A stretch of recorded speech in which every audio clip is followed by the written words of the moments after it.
할렐루야. 하나님의 사랑과 은총과 희락이 우리 성도님들 위해 가득하시기를 축원합니다. 아멘. 오늘 설교의 제목은 스랍 날개의 비밀입니다. 스랍 날개의 비밀.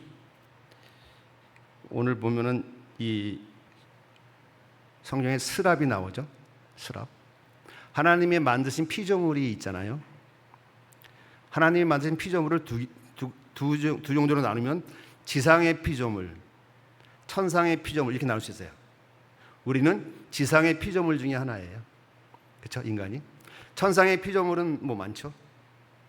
천사 뭐 여러 가지 있어요. 그 중에 하나가 바로 스랍이에요. 스랍은 날아다녀요. 그러니까 지상의 피조물에 새에 비유하면 돼요. 지상에는 새가 있고 천상에는 스랍, 날아다니는 천사 스랍. 근데 이 날아다니니까 이 스랍에 날개가 있겠죠? 이 날개에는 놀라운 영적 비밀이 숨어 있습니다. 그걸 여러분들 캐치하셔서 오늘 하나님이 정말 기뻐하시는 예배자가 되시기를 예수님 이름으로 축원합니다. 오늘 말씀은 아주 특별한 장면입니다. 이사야가 우시야 왕이 죽던 해에 성전에 들어갑니다. 우시야 왕이 죽게 되니까 나라가 흔들리고 백성들의 마음이 불안한 때였습니다.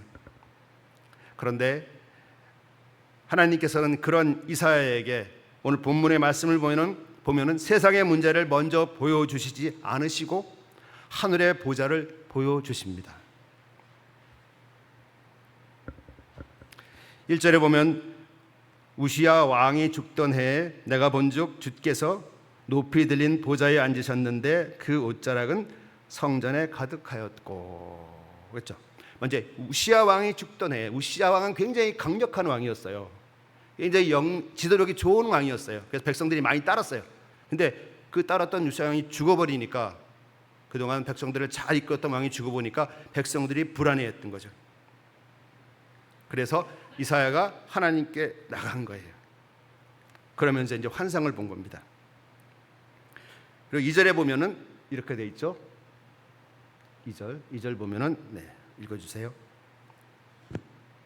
스랍들은 모셔 섰는데 각기 6 날개가 있어 그 둘로는 그 얼굴을 가리었고 그 둘로는 그 발을 가리었고 그 둘로는 날며. 아멘. 자, 이사야가 환상을 봤는데 하나님의 보좌가 있고, 그리고 그 옷자락이 성전에 가득하였고, 그리고 스랍들이 있어요. 스랍들은 날고 있었어요. 날고 있은 스랍들은 모셔 섰는데, 즉 뭐죠? 스랍들이 여호와 하나님의 보좌를 이게 모시는 거예요. 옆에서 보좌하는 거죠. 보좌하는 거예요. 모셔 섰는데 이게 날고 있었겠죠. 날개니까 이렇게. 그리고 각기 6 날개가 있어. 그 스랍을 가만히 보니까 6 날개가 있는 거예요. 날개가 6개인 거예요. 6개. 그리고 그 둘로는 얼굴을 가리고, 둘로는 발을 가리고, 둘로는 날았어요. 자, 하나님이 굳이 이 스랍에 대해서 둘이 얼굴을 가리고, 날개 2개가 다리를 가리고, 날개 2개가 날았다는 그 표현을 한 이유가 무엇일까? 저 궁금했거든요. 그래서 기도를 하고 묵상을 했는데 찾았어요. 그게 무슨 의미인지.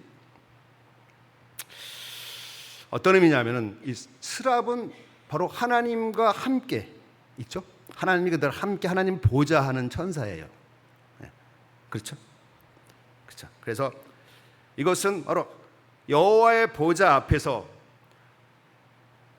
하나님을 모신 스랍의 모습 속에서 우리가 하나님을 만나는 예배자의 바른 태도를 영적으로 묵상할 수가 있어요. 무슨 말이죠? 스랍은 항상 하나님을 만나잖아요. 그럴 때 어떻게 만나요? 2 날개로 얼굴을 가리고, 2 날개로 다리를 가리고, 2 날개로 나는 거죠. 그렇게 해서 하나님을 만납니다. 근데 그거에 대해서 하나님이 굳이 이 성경에 그렇게 표현하신 이유가 뭘까? 그것은 바로 스랍의 날개를 통해서 우리 예배자의 태도, 예배자의 모습이 이렇게 돼야 된다 하고 알려주시는 거라고 저는 깨달았어요. 날개가 3개예요. 먼저 눈을 가리는 경외의 날개, 그 다음에 다리를 가리는 겸손의 날개, 그 다음에 나는 순종의 날개, 이 3개입니다. 하나하나 보시면서 과연 하나님을 곁에서 보자 하는 스랍의 날개에 경외의 날개, 겸손의 날개, 순종의 날개를 갖고 있었어요. 그래서 스랍은 항상 하나님 옆에서 보좌 할 수 있었어요. 우리가 하나님을 만날 때 언제 만나죠? 언제 하나님을 만나죠? 우리가 언제 하나님을 만나죠? 예배 드릴 때 하나님 만나잖아요. 예배 드릴 때 하나님 만나는 거예요. 예배 드릴 때 하나님 만나고 가시는 거예요. 찬양을 통해 하나님 만나고, 기도를 통해 하나님 만나고, 말씀을 통해 하나님 만나고 가시는 거예요. 아멘. 그렇죠? 그러니까 뭐예요? 스랍이 하나님 곁에 늘 하나님 보좌에 있던 것처럼 그 3개의 날개가 예배 때 꼭 필요하다는 거예요. 그 날개가 없어버리면 스랍처럼 하나님 곁에서 하나님을 보좌하고 함께 있는 것이 어렵다. 그래서 바로 이 3개의 날개가 무엇인지, 그 다음에 나에게 있는지 잘 살펴주시기 바랍니다. 자, 본문을 보겠습니다. 본문 보면은 그 둘로는 그 얼굴을 가리웠고, 날개가 6개 있는데 2개는 얼굴을 가렸대요. 그래서 왜 가렸을까요? 왜 가렸을까요? 하나님 곁에서 하나님을 볼 수가 없죠. 거룩하신 하나님을 감히 못 보는 거예요. 그래서 얼굴을 가리는 거예요. 그렇죠? 바로 하나님 너무 거룩하시기 때문에 그 거룩하신 하나님을 눈으로 볼 수가 없어요. 얼굴을 가리는 겁니다. 바로 하나님을 경외하는 마음이죠. 하나님을 경외하는 마음이에요. 우리가 예배에 들어올 때 첫 번째 마음이 뭐냐? 그냥 막 들어오시면 안 돼요. 시간이 됐으니까 와서 차 내에서 와서 앉아 기도하고 그러시면 안 돼요. 첫 번째, 경외의 날개, 즉 하나님을 경외하는 마음을 가져야 돼요. 들어오는 순간 하나님을 만난다. 거룩하신 하나님, 그 하나님을 우리가 내가 만나러 간다. 그 마음, 그게 첫 번째 날개예요. 이해하셨죠? 그 마음 없이 왔다 가면은 예배 헛들인 겁니다. 그 마음이 있어야지 하나님을 만날 수 있는 거예요. 하나님을 존경하지만 두려워하는 마음, 그 마음이 있어야지 하나님 만나는 거예요. 없으면 왔다가 그냥 가고, 왔다 갔다. 시간 되면 왔다가, 시간 되면 갔다. 예. 사단이 원하는 거죠. 예배는 드리는데 하나님 못 만나고 가는 거. 하나님 만나시려면 경외의 날개, 즉 하나님을 두려워하고 깊게 하나님을 바라는 그 마음, 그 마음으로 들어오셔야 돼요. 경외의 날개. 근데 이 경외의 날개로 들어오셔서 이 경외의 마음으로 해야 되는 것이 있어요. 우리가 예배에는 뭐가 있죠? 찬양과 기도와 말씀이 있죠. 대표적인 게 3개예요. 찬양과 기도와 말씀 3개입니다. 이 3개 중에 하나님을 경외하는 마음으로 해야 되는 거 뭘까요? 찬양일까요? 기도일까요? 말씀일까요? 말씀 듣는 걸까요? 이 중에 제일 경외하는 마음으로 해야 되는 게 뭘까요? 찬양입니다. 찬양. 찬송가, 즉 찬양이에요. 찬양을 부를 때 하나님을 경외하는 마음을 가지고 불러야 돼요. 그냥 곡조에 맞춰서 옛날에 불렀으니까 그거 안 돼요. 경외하는 마음, 바로 찬양의 태도. 즉 마음과 뜻을 다하여 하나님만 높여드립니다 하는 그 마음, 경외하는 마음으로 하나님을 찬양해야 돼요. 본문에 보면 스랍들이 서로 바라보며 자신들의 아름다움을 노래하지 않아요. 오직 하나님을 향하여 외칩니다. 뭐라고 외치죠? 3절에 거룩하다 거룩하다 거룩하다 만군의 여호와여 그 영광이 온 땅에 충만하도다. 이게 찬양이에요. 하나님 높이는 것. 스랍도 이렇게 눈을 가리고 하나님을 경외하는 마음을 가지고 찬양했어요. 우리도 마찬가지예요. 교회에 들어올 때 하나님을 경외하는 그 마음을 가지고 앉아서 경외하는 마음으로 하나님을 찬양해야 돼요. 경외하는 마음으로.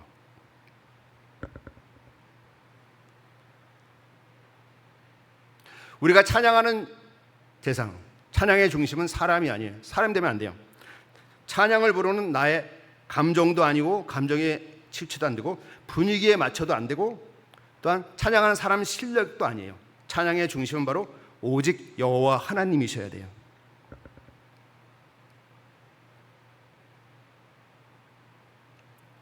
입술은 찬송하지만 마음은 세상 염려를 따라가면 안 돼요.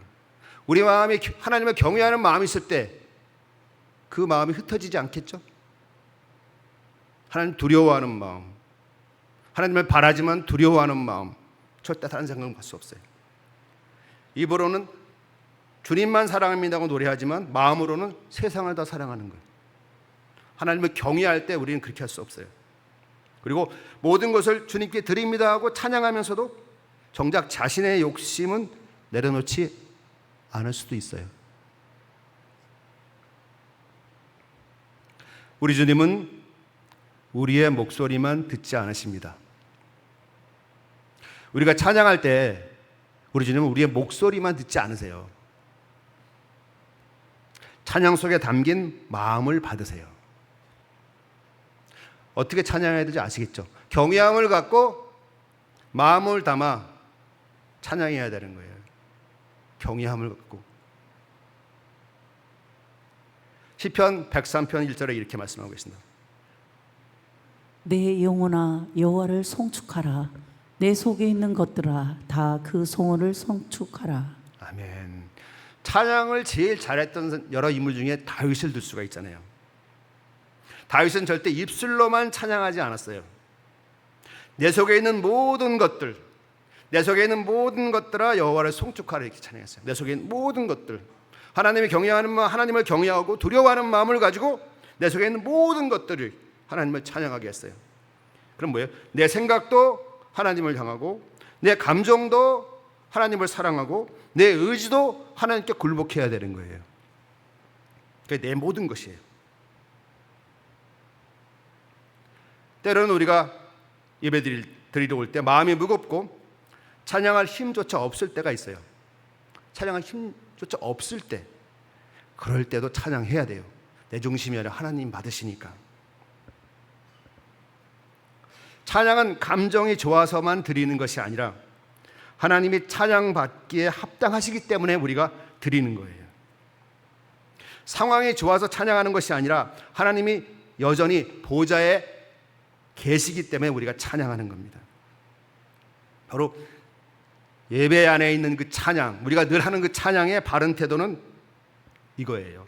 먼저 사람을 의식하지 않고 하나님만 바라보는 것, 사람을 의식하고 하나님만 바라보는 것, 그 하나님 바라보는 그 하나님 경외하는 것, 그리고 입술만이 아니라 마음과 뜻과 힘을 다하여 찬양하는 것. 박수만 치지 마시고 노래도 하셔야 돼요. 네, 노래도 하시고 박수 치시고 내가 할 수 있으면 마음과 뜻을 다하여 찬양하는 것. 그게 찬양이에요. 환경이 아니라 하나님의 성품을 바라보며 찬양하는 거예요. 자, 스랍이 하나님을 보좌할 때 두 날개로 얼굴을 가린 것, 눈을 가린 것보다 경외함이다. 우리는 경외함을 갖고 예배에 들어와야 된다. 그리고 경외함을 갖고 하나님을 찬양해야 된다. 그 찬양이 하나님 온전히 뿐만 아니라 찬양단도 마찬가지고 성가대도 마찬가지입니다. 마찬가지예요. 성가대 마찬가지예요. 하나님을 경외하는 마음을 갖고 연습하셔야 되고 하나님을 경외하는 마음 갖고 찬양하셔야 돼요. 성가대는 뭐예요? 성도들 다 대표해서 또 찬양하는 거잖아요. 그 연습하는 과정, 끝나는 과정 모두가 하나님을 경외하는 마음이 있어야 되는 거예요. 그렇게 찬양하는 거 하나님 받으시는 겁니다. 바로 예배 중에 있는 찬양은 하나님을 경외하는 마음 갖고 찬양해야 한다. 그게 첫 번째 가르침이고요. 두 번째 겸손의 날개. 겸손의 날개. 본문에 이렇게 돼 있어요.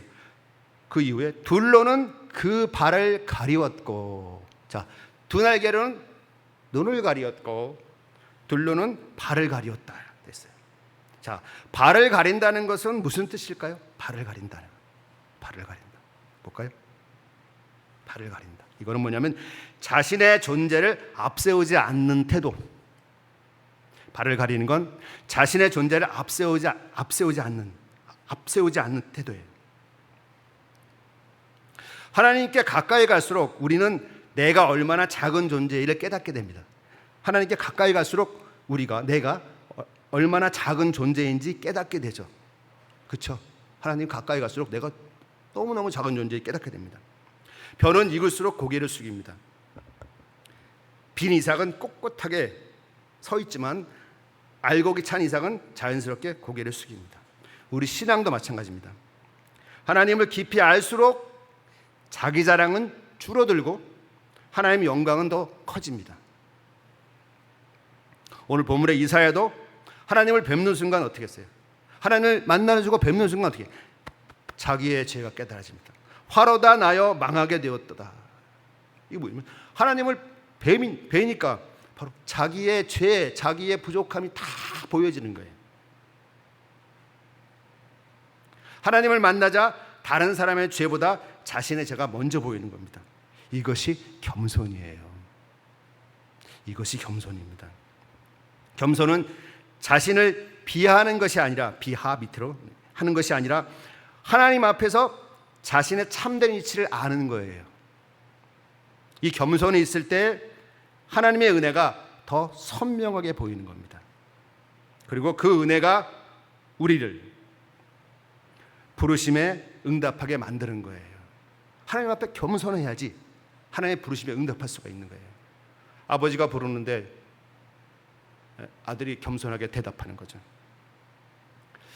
이 바로 겸손의 날개. 이러한 스랍의 겸손의 날개가 자, 우리 예배의 세계, 찬양과 기도와 말씀 중에 어디에 제일 있어야 할까요?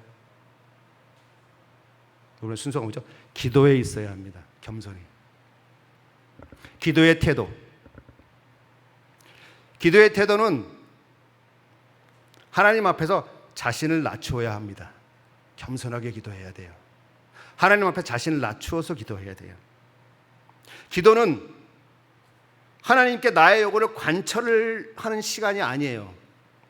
우리는 잘못 배웠어요.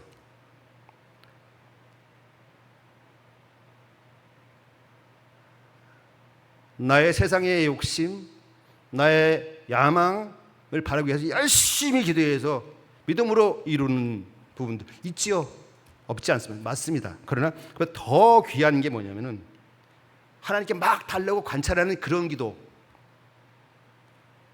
있어요. 그러나 그런 기도는 밑에 있는 기도예요. 밑에 있는 기도. 기도는 거룩하신 하나님 앞에서 내 뜻을 내려놓고 하나님의 뜻을 구하는 시간이에요.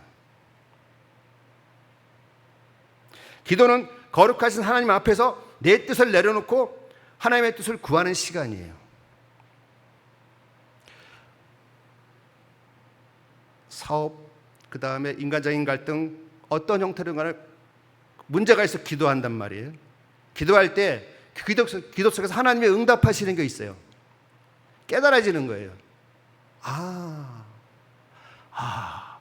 이렇게 하면은 모든 게 해결되겠구나 하는 그런 깨달음이 있어요. 근데 그 깨달음, 그 문제의 해법은 내가 막 노력해서 하는 게 아니라 성경의 말씀, 사랑의 진리, 용서의 진리, 그 속에서 하나님께서 이렇게 하라고 해답을 주시는 거예요.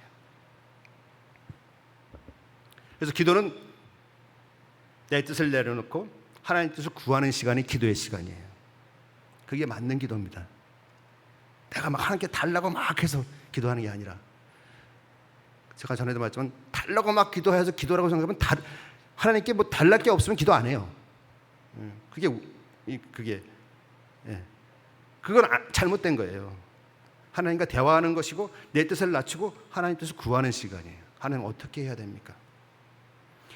예수님도 그런 기도를 했잖아요. 마태복음 26장 39절에 조금 나아가사 얼굴을 땅에 대시고 엎드려 기도하여 가라사대 내 아버지여 만일 할만하시거든 이 잔을 내게서 지나가게 하옵소서.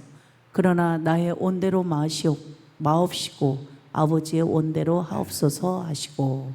예수님의 기도에 저는 나의 원대로 마옵시고 아버지의 원대로 하옵소서. 이게 기도예요. 내 뜻을 하나님께 낮추는 것, 하나님 뜻을 구하는 게 기도입니다. 하나님 어떻게 해야 됩니까?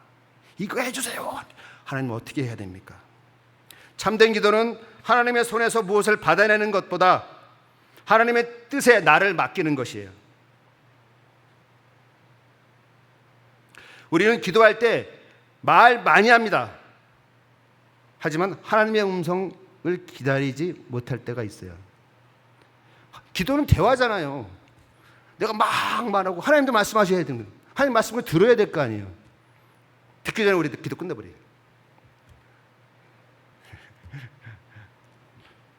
제가 요즘 그걸 느낍니다.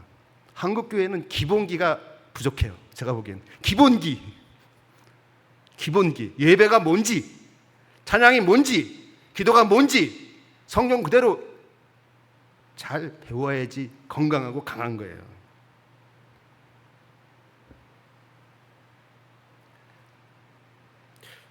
내 사정을 쏟아놓으면서도 정작 회개할 죄는 숨길 때가 많아요. 하나님의 뜻을 구한다고 하면서도 이미 마음속에는 내가 원하는 답을 정해놓고 있어요. 그러나 하나님 앞에서 바르게 기도하는 사람은 먼저 자신을 낮추는 사람입니다. 주님, 내가 옳다고 생각했지만 혹시 내가 잘못되었다면 깨닫게 하여 주세요. 주님, 내가 원하는 것을 이루어달라고 구하기 전에 주님이 원하는 것을 알게 하시고 선택할 수 있도록 해주세요. 그리고 주님, 환경을 바꾸어 달라고 기도하기 전에 먼저 나를 변화시켜 주세요. 세리가 이런 기도를 했죠. 세리는 너무 멀리 서서 감히 눈을 들어 하늘을 쳐다보지도 못하고 가슴을 치며 기도합니다. 누가복음 18장 13절에 세리는 멀리 서서 감히 눈을 들어 하늘을 우러러 보지도 못하고 다만 가슴을 치며 가로되 하나님이여 불쌍히 여기옵소서 나는 죄인이로소이다 하였느니라. 가장 솔직하고 진실한 기도잖아요. 하나님이 기뻐하시는 기도는 유창한 기도가 아닙니다. 진실한 기도입니다. 큰 소리의 기도가 아니라 상하고 통회하는 마음에서 나오는 기도입니다. 자, 기도의 바른 태도는 이것입니다. 자, 하나님은 높이고 나는 낮아지는 것. 이게 기도의 바른 태도. 내 뜻은 내려놓고 하나님의 뜻을 구하는 것. 이게 기도의 바른 태도. 죄를 숨기지 않고 정직하게 고백하는 것, 이게 기도의 바른 태도입니다. 자, 겸손의 날개로 기도하시는 성도님 되시기를 축원합니다. 세 번째, 자, 순종의 날개, 순종의 날개. 자, 본문을 보면 또 나와요. 자, 둘로는 얼굴을 가리고, 둘로는 발을 가리고, 둘로는 날며 날아야 하니까 나는 기능하는 게 두 날개예요. 스랍은 남아있는 두 날개로 날랐어요. 앞에 있는 네 개의 날개는 하나님 앞에 서기 위한 날개. 뒤에 있는 마지막 두 날개는 하나님의 뜻을 이루기 위하여 펼쳐진 날개. 뭐죠? 하나님이 명령하시면 날아가서 그 일을 수행해야 되잖아요. 순종의 날개인 거예요.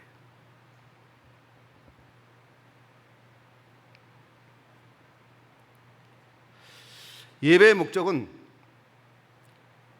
예배당 안에서 끝나는 것이 아닙니다. 예배의 목적은 참된 예배는 반드시 순종으로 이어져야 돼요. 그래서 하나님을 경외하는 마음이 있어야 되고, 겸손한 마음이 있어야 되고, 순종의 마음이 있어야 돼요. 경외의 날개가 있어야 되고, 겸손의 날개가 있어야 되고, 순종의 날개가 있어야 돼요. 예배의 완성은 감동이 아니라, 은혜가 아니라 순종이에요. 1000번 만번 감동하고 은혜 받으면 뭐해요? 세상 나가서 그 말씀을 하나님 하라 그러는데 순종하지 않는데. 그래서 예배의 완성은 감동, 은혜 아니고 순종이에요. 순종. 자, 오늘 본문의 이사야를 보면은 그는 하나님을 만나요. 그 자신의 죄를 깨달아요. 그리고 하나님의 은혜로 죄사함 받습니다. 그러고 나서 하나님께 물어요. 이렇게 6장 8절 말씀입니다. 내가 또 주의 목소리를 들은즉 이르시되 내가 누구를 보내며 누가 우리를 위하여 갈고, 그때 내가 가로되 내가 여기 있나이다 나를 보내소서. 아멘. 하나님께서 내가 누구를 보내며 누가 우리를 위하여 갈고 이렇게 말하니까 이사야가 뭐라 그럽니까? 주여 내가 여기 있나이다 나를 보내소서 하는 거예요. 순종하는 거죠. 하나님은 좀 이상하세요. 너 가라 이렇게 안 하세요. 그죠? 누가 우리를 위해 갈고 물어보세요. 하나님 이사야 너 가라 명령하지 않으셨어요. 먼저 질문하셨어요. 질문. 누가 갈고? 그때 이사야는 망설이지 않았어요. 주여 내가 여기 있나이다 나를 보내소서. 이것이 순종이에요. 활주로에 비행기가 있단 말이에요. 날개도 큽니다. 근데 활주로에만 서 있는 비행기는 날 수 없어요. 기름을 넣고 엔진을 켜고 앞으로 달려가야지 날 수가 있는 거예요. 그래야지 날개의 능력이 있는 거예요. 활주로에만 있는 비행기는 순종하지 않는 비행기입니다. 기름을 넣고 엔진을 켜서 앞으로 나가고 그 말씀대로 행해야 돼요. 그래야지 날개의 능력이 있는 겁니다. 성도의 능력이 있는 겁니다. 우리의 신앙도 마찬가지입니다. 말씀을 많이 알아도, 기도를 많이 해도, 찬송을 많이 불러도 순종하지 않으면 신앙은 활주로에 서 있는 비행기와 같아요. 작은 순종 하나가 하나님의 역사를 시작하게 합니다. 아브라함은 본토 친척 아비집을 떠나라는 명령, 하나님 말씀에 순종했고, 모세는 하나님 말씀을 붙들고 홍해 앞에 섰습니다. 홍해가 갈라지죠. 베드로는 깊은 데로 가서 그물을 던지라는 말씀에 순종합니다. 이 작은 순종이 하나님의 큰 역사를 이루는 통로가 되는 겁니다. 순종이 하나님의 큰 역사를 이루는 통로가 되는 겁니다. 누가 순종할꼬 할 때 주님 제가 여기 있습니다. 제가 순종하겠습니다 하고 답하시는 우리 성도님 되시기를 축원합니다. 그러면 자, 예배로 적용해서 바로 이런 순종의 태도, 이런 순종의 날개가 있어야 하는 것이 어딘가요? 찬양인가요? 기도인가요? 말씀인가요? 하나밖에 안 남았죠? 말씀입니다. 말씀을 들을 때 순종의 태도를 갖고 들으셔야 돼요. 말씀을 들을 때 순종의 날개를 가지고 들으셔야 돼요. 예배 가운데 말씀을 듣는 시간은 사람의 이야기를 듣는 순간이 아닙니다. 설교자의 입을 통하여 오늘 나에게 말씀하신 하나님의 음성을 듣는 시간입니다. 그러므로 말씀을 들을 때 절대 평가자의 자리에 앉으면 안 됩니다. 평가자. 저 목사님 말씀 잘 전하시네. 음성이 좋으네.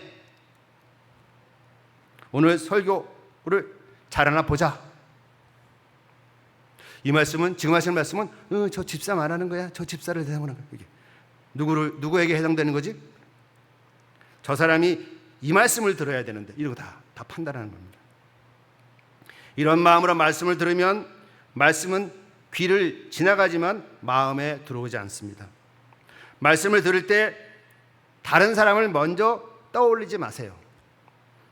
말씀의 칼날을 다른 사람을 향하지 말고 먼저 자신의 심령에 대세요. 사무엘은 하나님께서 자신을 부를 때 이렇게 고백합니다. 사무엘상 3장 10절에 여호와께서 임하여 서서 전과 같이 사무엘아 사무엘아 부르시는지라 사무엘이 가로되 말씀하옵소서 주의 종이 듣겠나이다. 말씀하옵소서 주의 종이 듣겠나이다. 이것이 말씀을 듣는 사람의 자세입니다. 주님 말씀하여 주옵소서. 주님 오늘 나의 죄를 보게 하여 주옵소서. 주님 내가 버려야 할 것을 깨닫게 하여 주옵소서. 주님 내가 순종해야 할 일을 말씀해 주옵소서. 말씀은 지식을 쌓기 위해 듣는 것이 아닙니다. 말씀은 우리의 생각을 바로잡고 감정을 치유하며 우리의 의지를 움직여서 우리의 몸이 하나님 말씀에 순종해서 그 생명의 명령을 실행하는 것이 바로 말씀을 듣는 겁니다. 순종입니다. 말씀을 듣고 감동받았다는 것만으로는 충분하지 않습니다. 감동받아야 돼요. 은혜도 받아야 돼요. 그냥 거기에 머무르면 안 됩니다. 눈물 흘리는 것만으로도 충분하지 않습니다. 아멘이라고 크게 대답하는 것만으로도 충분하지 않습니다. 말씀을 들었다면 우리의 삶이 움직여야 합니다. 용서하라는 말씀을 들었으면 용서해야 합니다. 기도하는 말씀을 들었으면 무릎 꿇어야 합니다. 죄를 끊으라고 말씀을 하신 걸 들었으면 단호히 그 죄를 끊어야 합니다. 사랑하라는 말씀을 들었으면 사랑하기 어려운 사람에게 먼저 손을 내밀어야 합니다. 이것이 바로 말씀을 듣는 바른 태도입니다. 사람의 말이 아니라 하나님의 음성으로 받는 것입니다. 다른 사람에게 적용하기 전에 자신에게 먼저 적용하는 것입니다. 듣고 감동하는 데서 멈추지 않고 삶으로 순종하는 것입니다. 바로 스랍의 날개, 경외의 날개, 겸손의 날개, 순종의 날개를 가지고 예배에 참여하시는 성도님 되시기를 축원합니다. 자, 스랍의 날개를 가진 예배자가 됩시다. 성도님들, 스랍의 6개의 날개는 하나님 앞에서 서는 바른 예배자의 모습을 보여줍니다. 두 날개로 얼굴을 가렸습니다. 이것은 거룩하신 하나님을 경외하며 오직 하나님만 높이는 찬양의 태도입니다. 그리고 두 날개로 발을 가렸습니다. 이것은 자신의 의와 자랑을 내려놓고 죄인임을 고백하는 기도의 태도입니다. 그리고 두 날개로 날았습니다. 이것은 하나님의 말씀을 듣고 즉시 그 말씀을 실행하기 위해 삶으로 옮기는 순종의 태도입니다. 그러므로 참된 예배자는 찬양할 때 하나님을 경외하는 마음으로 하나님만 높이고, 기도할 때 자신의 뜻보다 하나님의 뜻을 구하고, 말씀 들을 때 즉시 순종하는 예배자입니다. 우리의 예배를 돌아보겠습니다. 우리가 찬양하면서 과연 이렇게 찬양했나요? 우리가 기도하면서 과연 이렇게 기도했나요? 말씀을 듣고도 순종을 미루지 않았나요? 오늘 이 스랍의 날개 앞에서 우리는 결단해야 합니다. 주님, 경외의 날개로 하나님만 높이게 하여 주옵소서. 주님, 겸손의 날개로 내 교만과 죄를 내려놓게 하옵소서. 주님, 순종의 날개로 오늘 주신 말씀을 따라 살게 하옵소서 하고 기도합니다.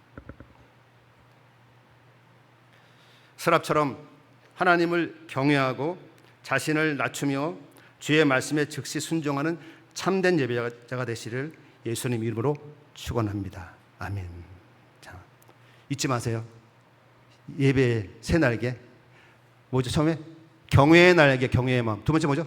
겸손의 날개. 세 번째 뭐죠? 순종의 날개. 이 날개에만 명심하시고 예배를 정말 잘 드려도 하나님 그냥 팍팍 그게 복된 심정이에요. 잊지 마세요. 경외의 날개, 겸손의 날개, 순종의 날개. 네. 아멘. 자, 찬송가 9장 찬양하신 후에 합심기도 제목은